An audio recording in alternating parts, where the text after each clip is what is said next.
Like in many other Pokemon games in the past, in Pokemon Legends Z-A we are gonna have a rival. And this rival will be either Taunie or Urbain, and according to the website, we will only meet one of them depending on what we choose in the beginning.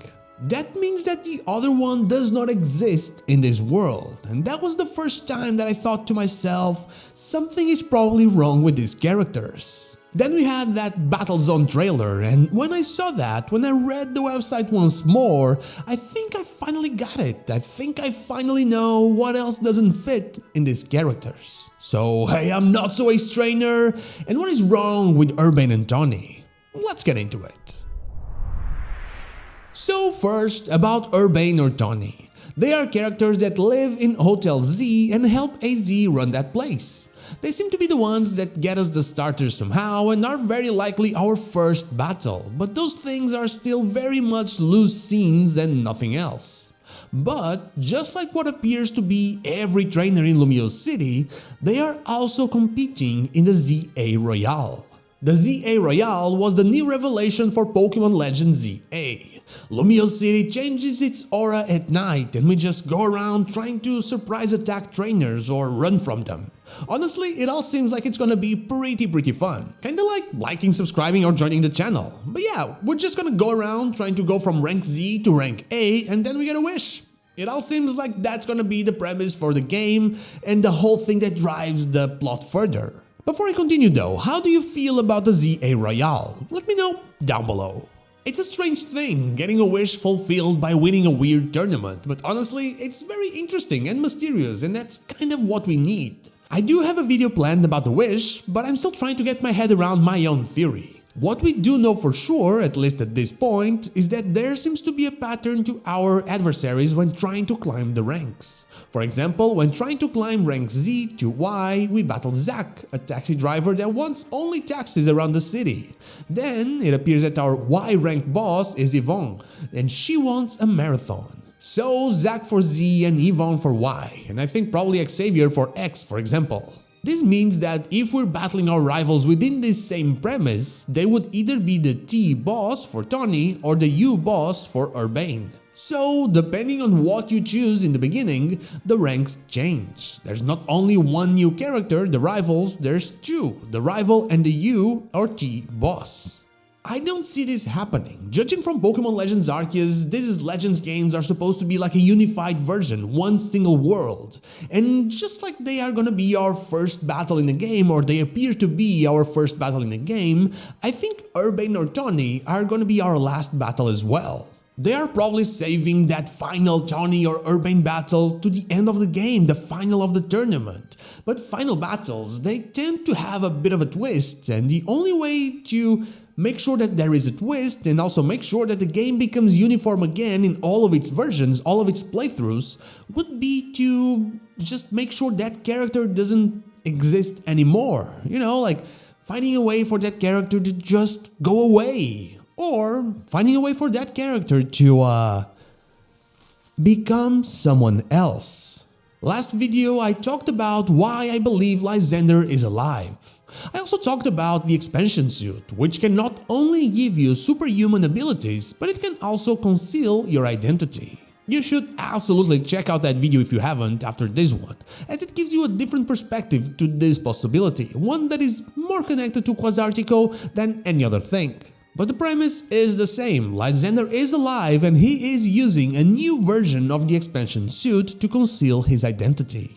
Why do I feel like it's Urbain or Taunie though? Well, the first part you already know, it's about keeping the game identical, same characters and all that, we just talked about that part. But the other one is that all we know about them is that they live in Hotel Z and are close to AZ. That's a place that's so retro, so backwards in time, as if it is running away from the redevelopment of Lumiose City, that I find it strange that someone so close to it is battling in the battle zones or being seen at Quasartico with us in the trailer. It just feels out of place. And sure, I'll say it, all they could be doing is just fighting to get that wish to make the city as it was before, to make AZ happy. But I am wearing a tinfoil hat right now and that is not where I'm going. After Lysander's plans failed, he had to recover, likely having someone from Team Flare helping him. Now we know that's likely not Zero Zik, as he seemed to regret his actions at the end of the Looker chapter in Pokemon X and Y, and I think Malva is also out of question, as she was the one pointing us towards Zero Zik. Still, there's a whole bunch of admins that could have played the role of Lysander's helper. That man does not regret a thing, and in fact, he even wants more. He hears about some wish-granting thing in Lumiose City and decides to check it. But he cannot go as he is, he would be recognized. I mean, just look at that mane. And so, that someone that helped him gets a job at Quasartico in order to get access to the Lysander Labs facility. That way, they get their hands on the expansion suit research, since we don't really know what happened to it, so it might as well be there. Then Lysander uses it to turn into someone else, a kid, just like the ones that stopped his plans 12 years before. He gets to the city and finds himself in need of a place to stay, and what better place than the one where AZ is with his Eternal Flower Floette, Hotel Z. He stays there and helps out. He learns about the man, the flower, the weapon, everything from the giant himself. The same one that he imprisoned before, trying to attain information to basically end the world as we know it. At night, he battles in order to get to the top of the ZA Royale and get his wish granted, the same wish that he couldn't fulfill back in the day. A beautiful world, or a beautiful world as he sees it, one where no one that opposes him is alive. The only issue is that Zygarde is now here and it has to play a role in the story, a very important role, and so I 100% see it being the weapon that Lysander needs in order to make his wish come true. After all, the wish has to be something that can be made. You can get Lysander his Zygarde, but you cannot just change the world by snapping your fingers as far as we know. I mean, there are powers out there capable of it. Pokemon like Eternatus, Necrozma, Terrapagos have literally changed the world, introducing new powers into it, and any other big world-transforming legendary, your Kyogre, your Groudon, your Palkias and Dialgas, can change the flow of time and space itself, and even how the planet looks. Arceus is Arceus, of course, but there's only Zygarde that seems to be relevant here. As much as I like Hoopa, I don't see it being relevant for this part. So I think Urbain/Taunie's/Lysander's wish will have something to do with that legendary Pokemon. Now, this is just a tinfoil hat theory, but I do expect a big twist concerning Lysander and the expansion suit. I'm 100% sure both of them are connected. I feel like Urbain and Taunie are just perfect because they would be doing the same thing we are during the whole game, battling in the ZA Royale, just helping out at the hotel, so we would never suspect them, technically.